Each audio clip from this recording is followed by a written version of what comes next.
నమస్తే అండి, నా పేరు వచ్చేసి శివ. నేను ఇన్సెక్టిసైడ్ ఇండియా లిమిటెడ్ టాటర్ బ్రాండ్ కంపెనీ నుంచి వచ్చాను. ఇందులో సేల్స్ రిప్రజెంటేటివ్గా పనిచేస్తున్నాను. నా హెడ్ క్వార్టర్ వచ్చేసి ఆలూరు. రైతు పేరు వచ్చేసి సురేష్. ఈరోజు కొక్కర్చేడు గ్రామానికి వచ్చినాం. ఆలర్వి మండలం చింతగుంట పక్కన కొక్కర్చేడు గ్రామం.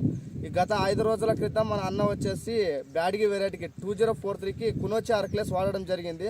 గత 5 రోజుల క్రితం ఎలా ఉంది, ఇప్పుడు ఎలా ఉంది అనేది అన్న ద్వారానే తెలుసుకుందాం. అన్న నమస్తే అన్న, గట్టి మాట్లాడు. నీ పేరన్నా? సురేష్ అన్న. సురేష్ అన్న, మా కంపెనీ బ్రాండ్లో 2 ప్రోడక్ట్లు యూజ్ చేసినారు కదా, యూజ్ చేయక 5 రోజుల క్రితం ఎలా ఉండేది, ఇప్పుడు ఎలా ఉంది అన్న మీకు? అప్పుడు చాలా ముడత కానీ ఏదన్నా కానీ చాలా ఎక్కువగా ఉండేది. ఓకే, ఇప్పుడు కొట్టినందుకు చాలా బెస్ట్గా ఉంది. మీకు నల్లి పేను తెల్లదోమ నుంచి వచ్చేది కంట్రోల్ అయింది అన్న. 3 కంట్రోల్ అయింది, ఆల్మోస్ట్ ఆల్ కంట్రోల్ అయినాయి అన్న.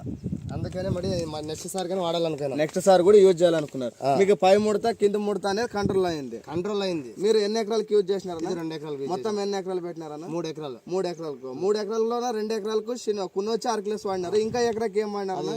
వేరేది వాడినా. వేరే దానికి దీనికి తేడా ఏముందన్న? చాలా డిఫరెన్స్ ఉంది దానికి. చాలా డిఫరెన్స్ ఉంది. దీనికి ముడత పై ముడత కింద ముడత తెల్లదోమ అనేది కంట్రోల్ అయింది. ఇంకా రైతులు వాడొచ్చా? వాడచ్చు 100%. ఓకే, థ్యాంక్ యూ అన్న.